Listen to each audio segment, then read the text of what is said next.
عاقبة للمتقين ولا عدوان إلا على الظالمين والصلاة والسلام على أشرف الأنبياء والمرسلين وعلى آله وصحبه أجمعين ربنا افتح بيننا وبين قومنا بالحق وأنت خير الفاتحين أما بعد.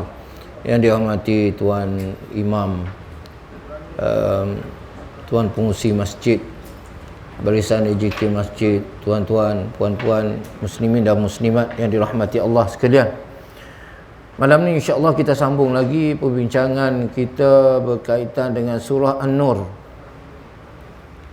Surah An-Nur, masih di awal surah. Kita masih di ayat yang kedua. Untuk makluman tuan-tuan dan puan-puan sekalian, saya terlibat dengan exercise selepas ni yang akan start daripada hari Isnin sampai 18 November. Jadi adalah kuliah-kuliah yang tertinggal tu kita sambung lepas 18 November lah, insya-Allah. Ya. Apapun harap ada yang saya boleh hadir. Harap-haraplah. Tapi biasanya kalau exercise ni memang tak boleh keluar. Memang tak boleh keluar. Okey tuan-tuan dan puan-puan yang dirahmati Allah sekalian, kita baca dulu surah An-Nur daripada ayat pertama sampai ayat ketiga. Kita ambil berkat. Kita baca dulu. Baca untuk kita ambil berkat daripada kalamullah. Saya baca, tuan-tuan ikut kuat-kuat. A'udzubillahi minasyaitonir rajim. Bismillahirrahmanirrahim.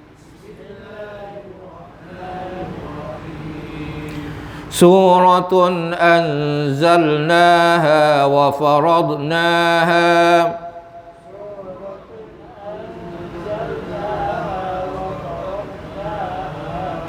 wa anzalna fiha ayatin bayyinatin la'allakum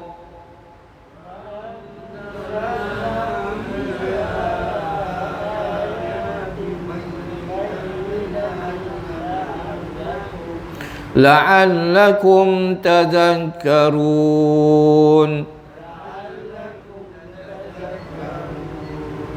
الزانية والزاني فاجلدوا كل واحد منهما 100 جلدة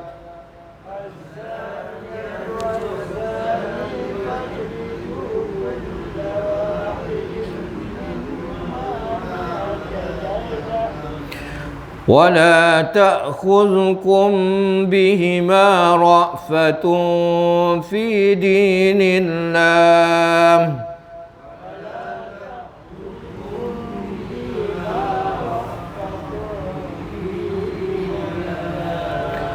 إن كنتم تؤمنون بالله واليوم الآخر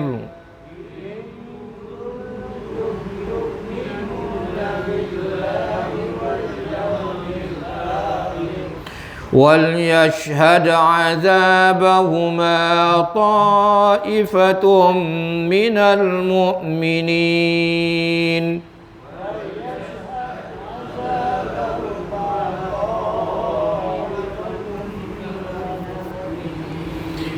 الزاني لا ينكح إلا زانية أو مشركة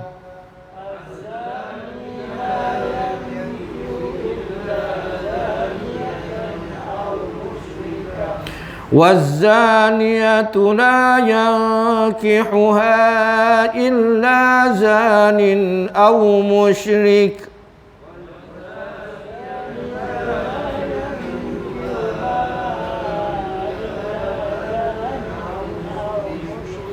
وحرم ذلك على المؤمنين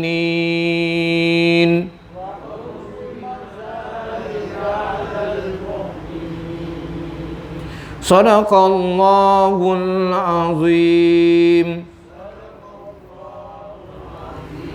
Tuan-tuan dan puan-puan yang dirahmati Allah sekalian, kita bicara baru-baru ni pada ayat yang kedua, belum habis lagi rasanya.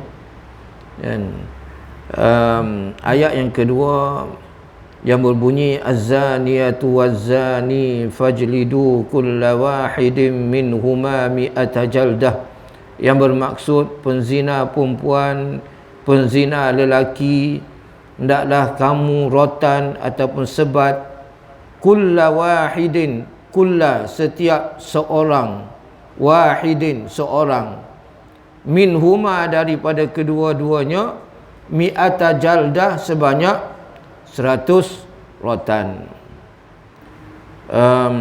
Tuan-tuan dan puan-puan yang dirahmati Allah sekalian, saya sentuh sikit apa yang dah dibicarakan pada pertemuan yang lepas. Az-zaniyatu ialah penzina perempuan. Az-zani adalah penzina lelaki. Penggunaan perkataan ini adalah penggunaan perkataan yang tepat. Sepatutnya dalam masyarakat kita dia guna kalimah zina. Dia guna kalimah zina. Sekarang dalam masyarakat kita dia nampak zina ni kasar sangat. Kasar sangat, maka dia ubah jadi bersekedudukan ataupun persetubuhan haram, kan? Persetubuhan tanpa nikah, hubungan luar nikah. Gitu dia ubah. Nak nampak lembut benda tu, kan? Nak nampak tak kasar. Sebenarnya Allah Ta'ala guna kalimah ni supaya manusia takut. Bila dengar je perkataan zina, manusia takut, kan? Tak berani. Tapi bila diubah jadi persetubuhan haram dan sebagainya, bersekedudukan, jadi orang rasa tak besar sangat dosa yang dia buat tu, tak besar. Yang tu banyak sekarang, tuan-tuan. Sekarang anak luar nikah saja dalam 5 tahun kebelakangan ni dah lebih daripada ratusan ribu orang di Malaysia saja. Di Malaysia saja. Pasal apa? Pasal orang tak takut dengan zina. Satu, tak takut. Yang kedua, tidak ada penguatkuasaan, tak ada hukuman ni. Hukuman ni tak ada, tuan-tuan. Fajlidu kulla wahidin minhuma mi'ata jaldah. Maka hendaklah kamu rotan sebanyak 100 rotan. Ada hukuman ni sekarang? Tak ada. Kita ada mahkamah syariah, tapi mahkamah syariah kita tak guna hukuman ni, kan? Dia guna hukuman lain. Itu perbincangan luar lah, tuan-tuan. Nak tahu pasal apa dia guna hukuman lain, dia tak ambil hukuman yang dalam surah An-Nur ini. Perlu kepada penjelasan orang-orang yang tinggi dalam bidang agama, pegang jawatan tinggi dalam bidang agama dalam kerajaan lah, kan? Yang tu saya kata tu, awal ayat pertama Allah kata wa faradnaha, kami fardukan, makna kami wajibkan. Surah ni peraturan-peraturan dalam surah ni adalah wajib, kata Allah. Bukan sunat-sunat, kan? Bukan sunat-sunat, wajib. Tapi tak buat, tuan-tuan. Mana nak buat? Baiklah dia kuasakan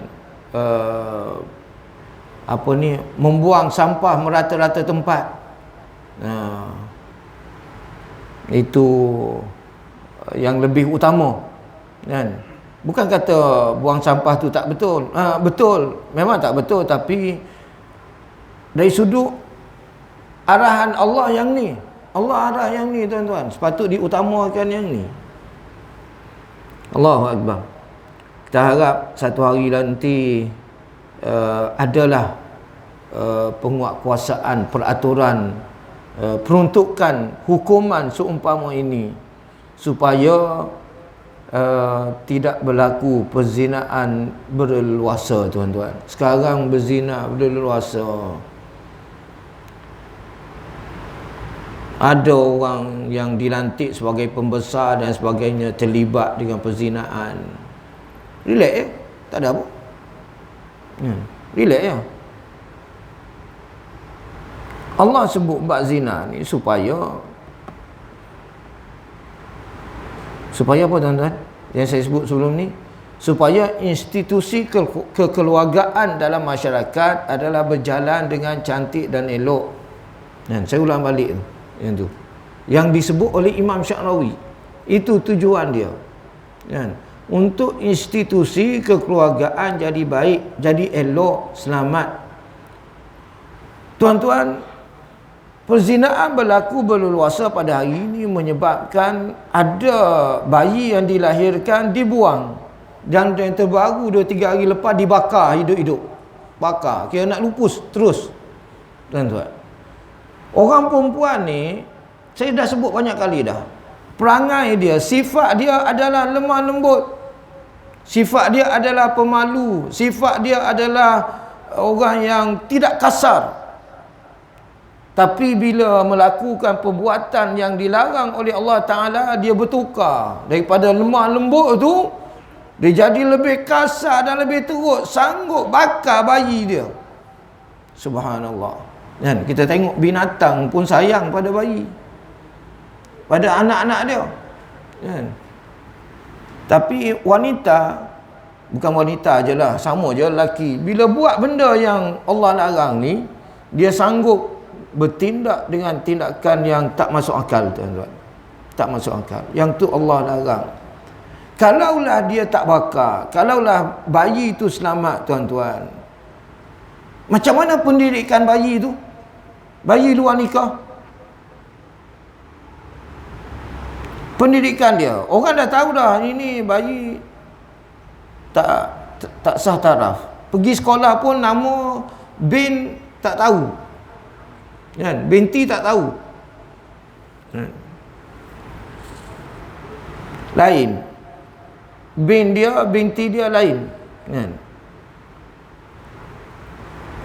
Nak didik anak tu, anak tu sendiri dia rasa dia dah tersisih dah. Dia tak bersalah. Dia tak bersalah, yang bersalah mak ayah dia, kan? Yang bersalah mak ayah dia. Tapi kesan tu kena kat dia.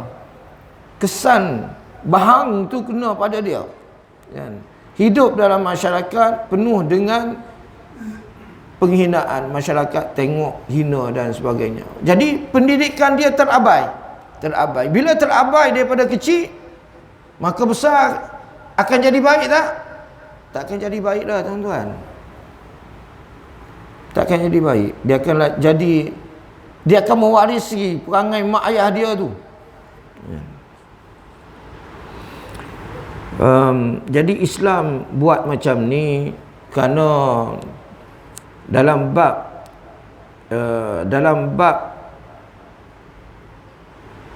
tuan-tuan belajar Islam ada 5 maqasid. Ada 5 maqasid, kan? Maqasid syar'iyah. Maqasid syar'iyah. Ada 5. Dalam 5 tu Allah nak jaga keturunan. Allah nak jaga keturunan. Ni Allah buat peraturan ni. Tapi manusia zaman sekarang tak nak buat peraturan ni. Sebab dia kata ganas, ekstrim. Peraturan ni ekstrim bagi dia. Kenapa dia kata ekstrim? Sebab terpengaruh dengan orang kafir, terpengaruh dengan orang Islam yang berfahaman seperti mana fahaman orang kafir. Tengok peraturan Islam, teruknya, rotan 100 rotan. Tak ada dalam dunia rotan 100 rotan ni. Penjara pun ada. Penjara hukuman mahkamah kita pun 12 rotan je, kan? Tak lebih 12. Ini 100. Dia tengok pada angka 100. Dia tak tengok 12 rotan tu macam mana, kan? Jadi dari sudut angka Allah zalimnya, ekstrimnya hukuman Allah Ta'ala. Ekstrim. 100 rotan. Tu tak tengok lagi yang penzina lelaki perempuan yang dah kahwin, apa hukuman? Rejam. Rejam, tuan-tuan. Tengok rejam, oh lagi ni zalim sangat-sangat ni. Zalim sangat-sangat. Kita usahakan apa, tuan-tuan? Nak kuat kuasa apa ni? Undang-undang peraturan Islam berkaitan dengan pondan. Pemakaian pondan. Dah tak boleh lah, tuan-tuan. Gagal. Kawan ni lari sampai ke Thailand. Kan? Lepas lagi ke Thailand, sekarang dengan cerita dah berada di Australia, dah dapat perlindungan kat sana. Nasib. Tuan-tuan kenal orang tu, tak kenal, Allahu a'lam lah.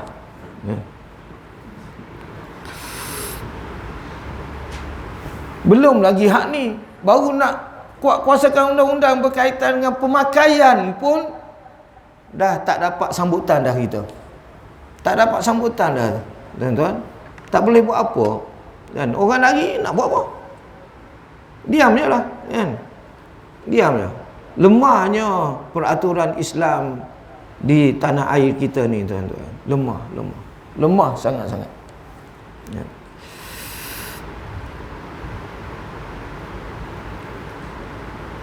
Tak ada cara lain, tuan-tuan, untuk mengelak daripada berlakunya kerosakan dalam masyarakat selain daripada hukuman Allah ni. Kena buat.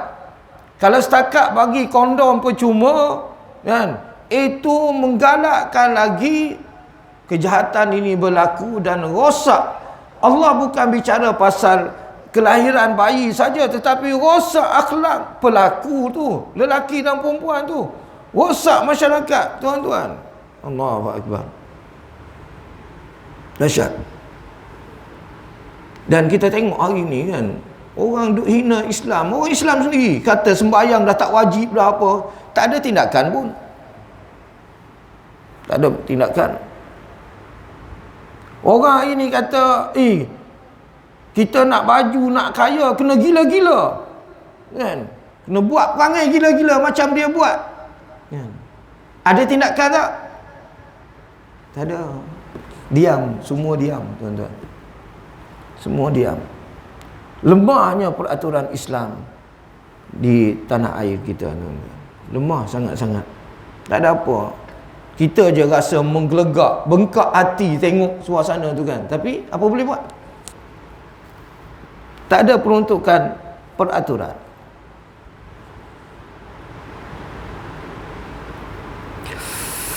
Allahu Akbar. Az-zaniyatu waz-zani fajlidu kulla wahidin minhuma mi'ata jaldah. Saya ulang balik pada pertemuan yang lepas, orang kafir menuduh Islam ini kasar, ekstrim, ganas dengan sebab melaksanakan hukuman 100 kali rotan ataupun hukuman rejam. Dia tak tengok hak zalim tu bukan Islam, hak zalim tu orang dia. Yang duk pergi bom Hiroshima, yang duk pergi bunuh orang Islam di Asia Barat, dah berapa juta orang Islam mati, tuan-tuan. Di Palestin berapa ramai orang Islam mati, berapa ribu orang Islam. Hak tu tak nampak ganas pula, kan? Tak nampak ganas. Hak nampak ganas hak ni. Subhanallah. Sekarang kita orang Islam dikontrol oleh orang kafir. Orang kafir tengok, ni peraturan kau ni tak boleh buat. Ni tak boleh buat. Ni tak boleh buat. Nanti kami tentukan kau buat macam mana. Orang kafir kontrol, tuan-tuan.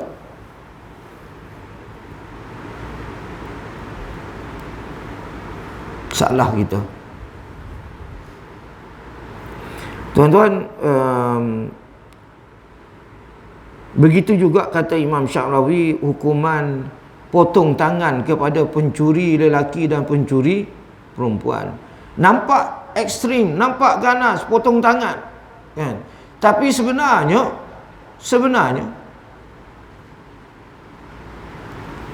Potong tangan seorang untuk menghalang daripada ribuan jutaan tangan yang lain kena potong. Sebab tak ada peraturan potong tangan tu, orang mencuri dahsyat-dahsyat hari ni. Kan? Hak mencuri 2-3 ringgit kena tangkap. Hak curi juta-juta bilion selamat. Kan? Sebab apa? Sebab peraturan tak ada. Peraturan Islam tak ada. Orang mencuri pula tak dilihat kepada kenapa dia mencuri. Hak miskin ni tak tengok pasal apa mencuri. Tuan-tuan, banyak berlaku kes orang curi tabung masjid. Orang curi tabung masjid ni banyak. Kalau dan tangkap, tuan-tuan, soal selidik dulu, jangan pukul habis-habisan. Tengok dulu keadaan dia, betul tak dia memerlukan ataupun memang perangai dia mencuri. Kalau dia memerlukan, kesilapan besar kita, tuan-tuan, kita pukul dia. Kesilapan besar. Jadi tangkap, kena tangkap. Jangan biarkan orang mencuri dalam masjid. Jangan biarkan. Tangkap. Soal siasat dulu. Kalau dia memang bersalah, kerja dia mencuri, dakwa dan jatuhkan hukuman. Kan? Jatuhkan hukuman. Jangan pukul, tuan-tuan.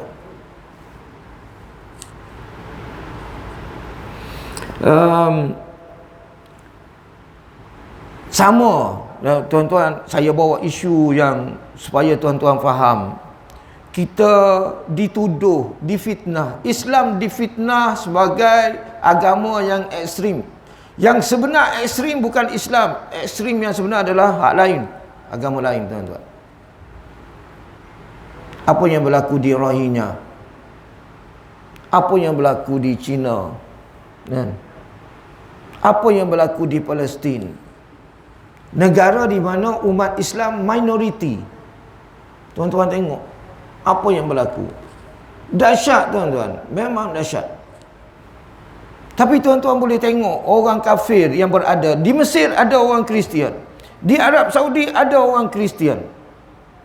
Dia orang boleh hidup aman damai di bawah pemerintahan orang Islam. Tapi orang Islam bila duduk di bawah pemerintahan orang bukan Islam, tuan-tuan, dahsyat. Dahsyat, sangat-sangat dahsyat, tuan-tuan. Tapi media, kerja media, dia nak tunjukkan Islam itu ekstrim. Kok mana pun nak tunjuk Islam itu ekstrim. Sama dengan bab paksaan dalam agama. Tuan-tuan baca ayat Quran, la ikraha fid din. Tidak ada paksaan dalam agama. Kan? Dan ayat Quran turun 1400 tahun yang lampau sebut dan ajar kepada kita tak ada paksaan dalam agama. Dapat dekat orang kafir, dia kata apa? Dia kata Islam tertegak dengan mata pedang. Maknanya orang masuk Islam itu dengan sebab mata pedang. Perang, paksa. Ada bukti tak Islam paksa orang, tuan-tuan, untuk masuk Islam? Tak ada. Islam tak pernah paksa orang untuk masuk Islam, tuan-tuan. Tak pernah. Dalam sejarah daripada 1400 tahun yang lampau sampai sekarang, tak ada, tuan-tuan. Yang paksa orang tukar agama ni adalah agama lain, tuan-tuan. Bermula daripada zaman Nabi Muhammad SAW, kaum Quraisy mengazab, menyeksa sahabat-sahabat Nabi yang masuk Islam supaya mereka tukar agama. Engkau tak tukar agama sekarang, aku bunuh engkau, aku seksa engkau. Siapa yang paksa, tuan-tuan? Islam ke kafir? Kafir, tuan-tuan. Kafir yang paksa kita supaya masuk agama lain. Islam tak pernah, tuan-tuan. Islam tak pernah paksa, tuan-tuan. Di Arab Saudi, di Mesir, walaupun orang non-Muslim adalah minoriti, tapi dia orang tak pernah dipaksa, tuan-tuan. Tak pernah dipaksa nak masuk Islam. Tengok peranan media pada hari ini. Peranan media hari ini, hak mana Islam, dia ubah fakta, ubah semua, terbalikkan. Hak sebenarnya lain, hak dia sebarkan lain. Difitnah. Islam difitnah zaman sekarang. Bukan zaman sekarang, daripada dulu lagi, tuan-tuan. Islam difitnah. Jadi kita tuan-tuan sebagai orang Islam jangan pandang rotan 100 rotan ini hukuman ekstrim. Jangan kita terpengaruh dengan pemikiran-pemikiran orang kafir. Jangan. Ini adalah peraturan yang terbaik untuk manusia. Tuan-tuan baca Quran, Yasin wal Quranil Hakim. Apa maksud Hakim? Yasin wal Quran, demi Al-Quran, Al-Hakim apa? Bijaksana tuan-tuan, pintar. Bijaksana ni tuan-tuan. Bila dilaksanakan benda ni, maka bukan tidak akan peratus untuk berlaku perzinaan itu terlalu sedikit. Zaman Rasulullah sallallahu alaihi wasallam, kes zina ada 4 je tuan-tuan. Kes potong tangan pun ada 1 ke 2, saya lupa lah. Tak banyak tuan-tuan. Sebab hukuman yang diturunkan oleh Allah ini adalah hukuman berbentuk pencegahan, bukan untuk menyeksa tuan-tuan. Dia adalah pencegahan. Bila buat, maka akan berkuranganlah kes-kes jenayah dalam negara kita. Tuan-tuan, Allah kata lagi, wala ta'khuzkum bihima ra'fatun fi dinillah, wala ta'khuzkum bihima, wala ta'khuzkum, jangan kamu, dia terjemah apa tu? Janganlah belas kasihan kepada kedua-duanya. Wala ta'khuzkum bihima, jangan kamu ambil ra'fah ni, kasihan belas. Ra'fah kasihan belas. Allah, kesiannya kena rotan. Tak boleh, aku tak boleh tengoklah dia kena rotan. Aku tak boleh tengoklah dia kena rejam. Kesian betul. Allah larang. Jangan kamu kesian kepada mereka yang dirotan 100 rotan, dan juga kepada yang direjam sampai mati. Kata Imam Syarawi, tidak ada belas kasihan dalam melaksanakan hukum hudud. Ini hudud ni tuan-tuan. Ini hukum hudud. Jangan ada orang, ini tak boleh ni.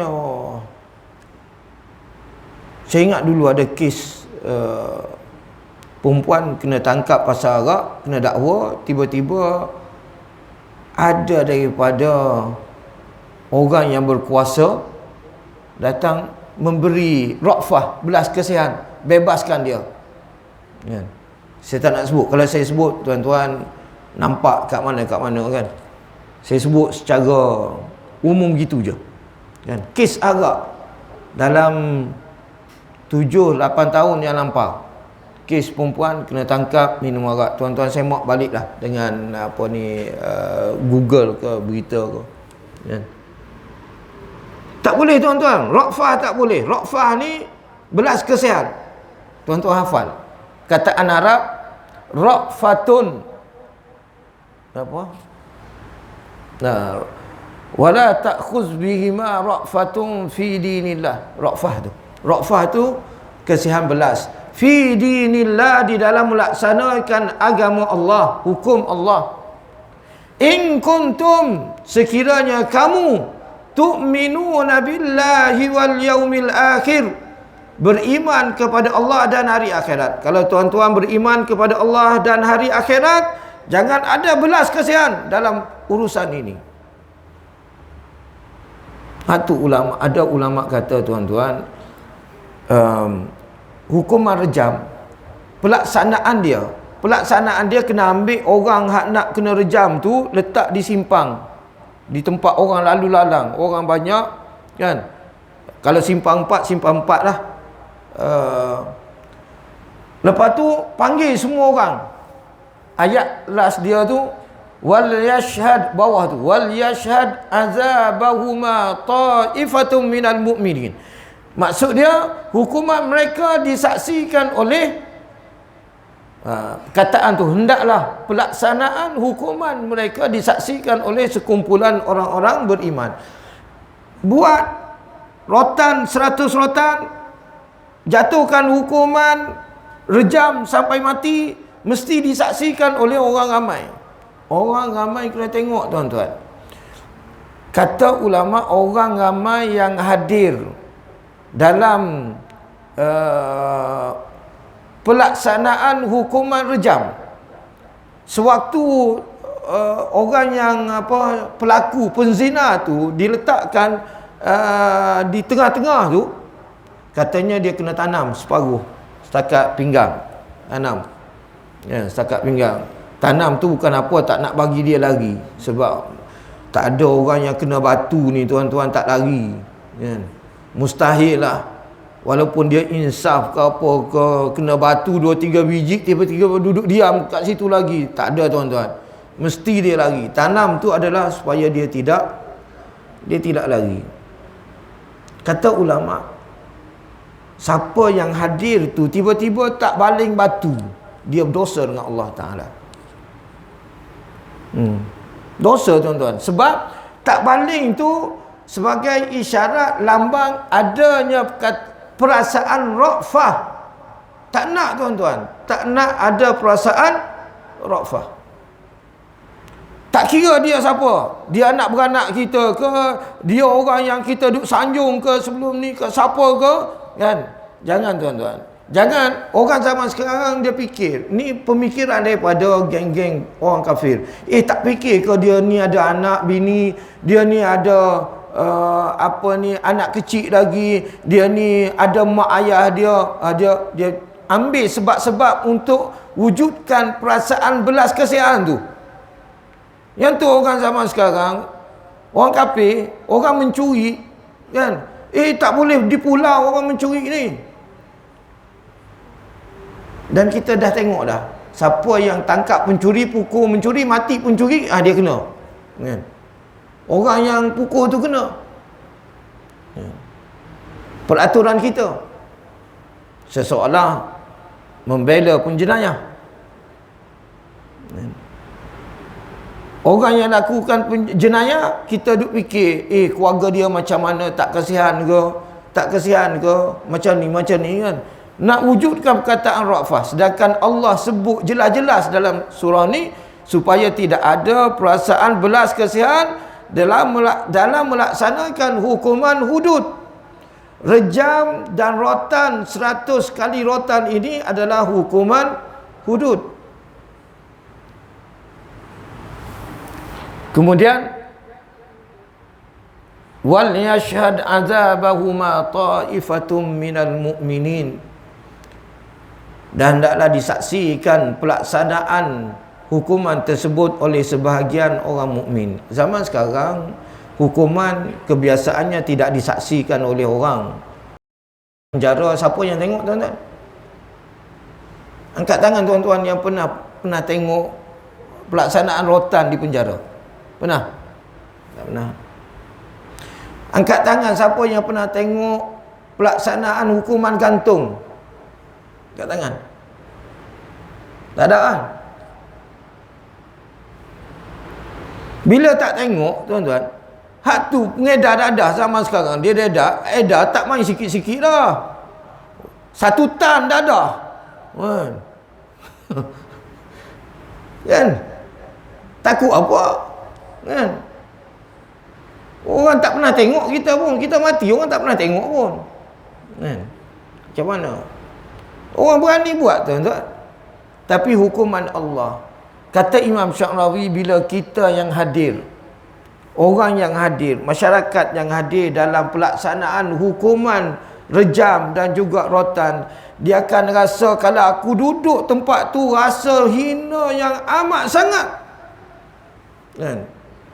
Menyebabkan orang berfikir nak buat, tak sanggup aku nak buat. Sedap sekejap je zina ni, sedap sekejap je, 10 minit 20 minit je, tapi bala dia, azab dia, mati tuan-tuan. Allahu Akbar. Bila dilaksanakan hukuman seumpama ini dan disaksikan oleh segolongan masyarakat, takkan berlaku ayah rogol anak, datuk, rogol cucu dan sebagainya, tak ada masalah dah tuan-tuan. Tak ada. Yang terbaru apa? Bomoh kan? Bomoh rogol.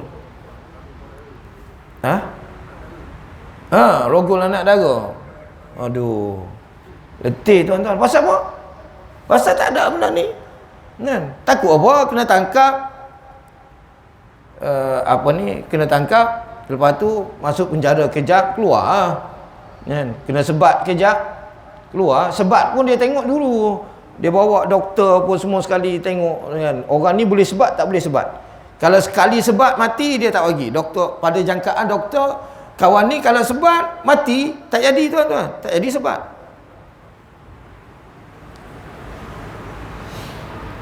Hukuman manusia tuan-tuan. Lepas tu bila hukuman manusia yang manusia buat ni, Allah cabut perasaan takut kepada hukuman tu. Tapi bila hukuman Allah akan masukkan dalam hati manusia perasaan takut. Tak berani orang nak buat benda-benda yang Allah larang ni tuan-tuan. Yakinlah dengan hukuman Allah Subhanahu wa taala.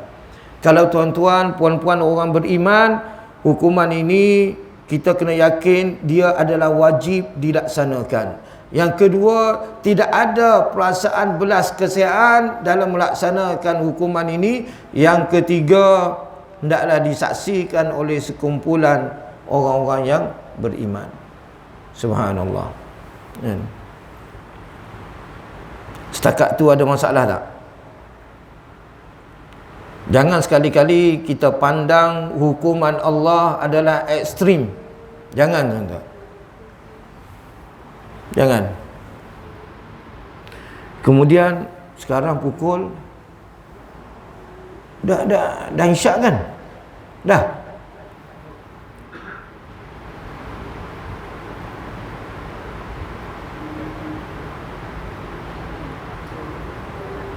Nak baca tak nak baca? Ayat ketiga, az-zani la yankihu illa zaniyatan aw musyrikah. Az-zani, saya baca ringkas, nanti huraian kalau tak sempat habis kita bicara kemudian kan. Kalau sempat habis okeylah. Az-zani, ayat ketiga, az-zani la yankihu illa zaniyatan aw musyrikah. Penzina lelaki, apa tu? Laki-laki yang berzina tidak mengahwini melainkan perempuan yang berzina. Allah larang tuan-tuan. Penzina lelaki tak boleh dikahwinkan dengan perempuan yang suci, tak boleh. Kalau dia nak kahwin juga, dia kahwin dengan penzina perempuan atau musyrikah, ataupun perempuan musyrik, perempuan kafir. Ini larangan Allah. Bukan tuan-tuan, bukan jodoh.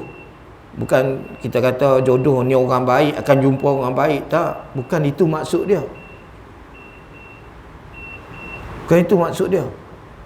Ayat ni bila Allah kata az-zani la yankihuha, la yankihu illa zaniyatan, maknanya keluarga lelaki, dia tahu anak dia ni penzina. Dia tahu anak dia ni penzina. Dah rekod dah penzina kan. Jangan dia duduk nak pergi cari orang yang suci untuk dikahwinkan dengan anak dia. Dosa dia. Dia berdosa dengan Allah Ta'ala. Ini larangan Allah ni adalah arahan kepada keluarga tu, kepada masyarakat. Imam dah tahu dah. Contohlah kalau imam tahu dia ni dah masuk khabar dah ni kan? Semua orang dah tahu dah ni kes dia, tiba-tiba tolong nikahkan, masalah tuan-tuan. Dengan orang yang baik sorry lah saya kata kat imam, tapi sebenarnya dia lebih kepada mak ayah, keluarga dia. Sama dengan perempuan wazaniyatu, dan perempuan yang berzina, la yankihuha, tidak boleh dikahwini dia, illa zanin, kecuali penzina lelaki, au musyrik, ataupun orang kafir lelaki. Ini Allah nak tunjukkan betapa hinanya kedudukan orang berzina, tuan-tuan. Jangan kita duduk sanjung-sanjung. Termasuk berzina ni liwat, tuan-tuan. Ni orang yang liwat pun kita sanjung, kan? Sama je, tuan-tuan.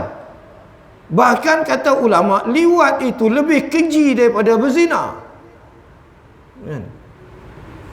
Liwat itu adalah lebih keji, tuan-tuan. Tak ada ulama kata liwat tu tak ada apa, okey, beres, kan?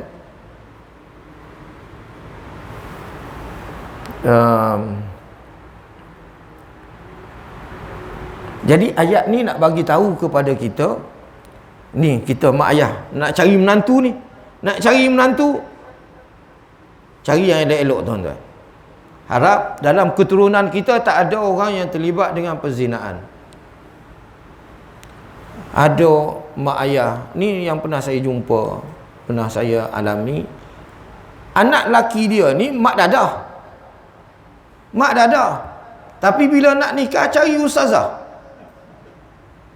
kahwin dengan ustazah, tuan-tuan. Kahwin real jadi kahwin dengan ustazah.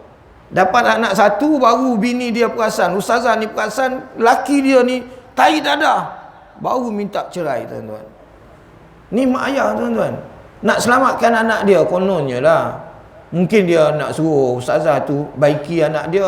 Tuan-tuan, kalau dadah ni, marilah ustazah daripada mana pun, tuan-tuan. Tak boleh, tuan-tuan. Memang tak boleh. Pusat-pusat pemulihan dadah tu, kan? Berapa ramai yang pulih, tuan-tuan, yang masuk dalam tu. Kalau dah kena dadah ni, kan? Dia sama dengan kaki liwat, tuan-tuan. Peliwat, dia susah nak tinggal ketagih liwat, tuan-tuan. Walaupun dia dah kahwin, dah apa, dia akan cari juga hak dia nak tu, kan? Dia akan cari juga. Tunggu dia mati je, tuan-tuan. Dia penyakit peliwat, penyakit. Dia ketagih. Waliyazubillahi min zalik, tuan-tuan. Hak tu Islam bagi hukuman rotan. Yang dah kahwin hukuman apa?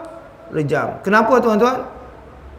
Banyak. Nanti saya sebut pada pertemuan akan datang, kalau ingatlah. Sebab pertemuan akan datang mungkin sebulan akan datang aku.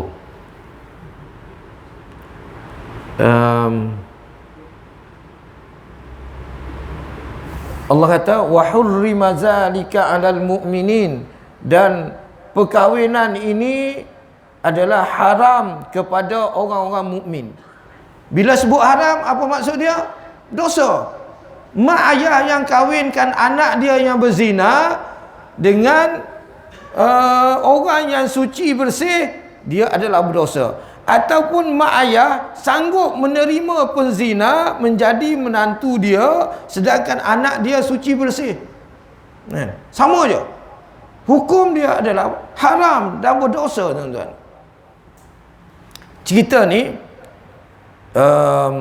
asalnya seorang sahabat Nabi, seorang yang rapat, sahabat yang rapat dengan Nabi, nama dia Marsad bin Abi Marsad. Marsad bin Abi Marsad, dia masuk Islam, dan dia berkenan dengan seorang pelacur yang bernama Anak. Pelacur, seorang perempuan, ialah pelacur, kan? Mungkin dialah pelacur ni tak ada yang hodoh, tuan-tuan. Semua handsome, lawa, cantik, kan? Pelacur. Jadi menarik. Pelacur ni, anak ni cukup menarik, menyebabkan Marsad bin Abi Marsad pergi jumpa Rasulullah, tanya, ya Rasulullah, boleh tak aku nak kahwin dengan anak ni? Boleh tak aku nak kahwin? Anak ni semua orang tahulah dia adalah pelacur. Semua orang tahu. Nabi tak jawab sehingga turunlah ayat ni, az-zani la yankihuha, az-zani la yankihu illa. Tu mulakan dengan laki tu. Sebab yang tanya, yang minta tu adalah Marsad bin Abi Marsad, laki. Orang penzina lelaki tidak boleh berkahwin dengan penzina, tidak boleh kahwin kecuali dengan penzina perempuan. Jadi pelacur tadi tak boleh kahwin dengan kau Marsad. Engkau adalah orang yang suci bersih, tak boleh. Tak boleh kahwin. Jadi kerja Nabi pada zaman Nabi larang ikut perintah Allah Ta'ala. Sekarang kerja mak ayah kena laksanakan hukum ni. Yang awal surah tersebut, wa faradnaha, kami wajibkan. Hukum-hukum dalam ni adalah diwajibkan, tuan-tuan, untuk dilaksanakan. Mak ayah kena ambil berat. Tengok siapa bakal menantu. Tengok perangai anak kita. Pastikan anak kita tidak terdedah dengan pergaulan bebas, tuan-tuan. Hati-hati. Kadang-kadang tengok rambut berkala-kala tu, tu memang tanda-tanda dah bebas dah tu, tuan. Rambut berkala-kala. Kalau ada subang dekat hidung, ada bertindik dekat lidah, mak oi, hak tu tak tahulah, tuan-tuan. Hak tu rasanya dah hancur lebur dah tu.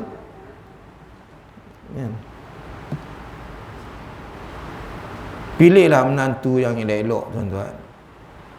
Didiklah anak kita untuk jadi yang soleh dan dapat menantu yang elok, supaya cucu cicit kita adalah terdiri daripada cucu cicit yang soleh dan solehah.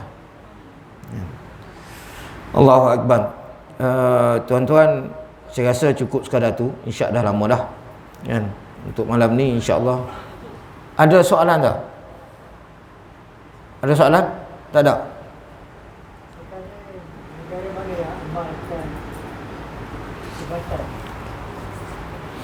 Saya tak silap saya, Arab Saudi buat yang potong tangan Arab Saudi buat, tapi yang sebat ni tak pula nampak, kan? Tak nampak. Lepas tu yang buat ni, tuan-tuan, yang buat hukuman hudud ni adalah negara Mali. Mali kat mana? Afrika. Mali buat, tuan-tuan. Bila Mali laksanakan hukuman hudud, Perancis serang, tuan-tuan. Perancis serang Mali. Hancur Mali. Tuan-tuan boleh tengok dalam ni, tak keluar berita dunia, tak keluar. Masalah orang kafir duk tengok je. Ini Malaysia nak buat je. Malaysia nak buat. Tengok je, tuan-tuan. Bahaya.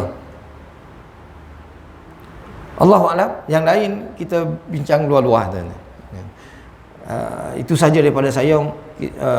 Saya doakan agar kita semua tidak terlibat dengan perbuatan-perbuatan ini, dan saya doakan agar zuriat-zuriat kita semua adalah bersih, suci daripada perbuatan-perbuatan yang dilarang oleh Allah Subhanahu wa taala. Itu saja daripada saya, wallahu a'lam. Wassalamualaikum warahmatullahi wabarakatuh. A'udzubillahi minasyaitonirrajim. Bismillahirrahmanirrahim. Alhamdulillahi rabbil alamin, wassalatu wassalamu ala asyrafil anbiya'i wal mursalin sayyidina Muhammadin sallallahu alaihi wasallam. Allahumma 'allimna ma yanfa'una wanfa'na bima 'allamtana warzuqna fahma. Allahumma faqqihna fid din wa 'allimna at-ta'wil. Rabbana iftah bainana wa baina qaumina bil haqq wa anta khairul fatihin. Wa sallallahu ala sayyidina Muhammadin wa ala alihi wa sahbihi ajma'in. Walhamdulillahi rabbil alamin. Taqabbalallahu minkum.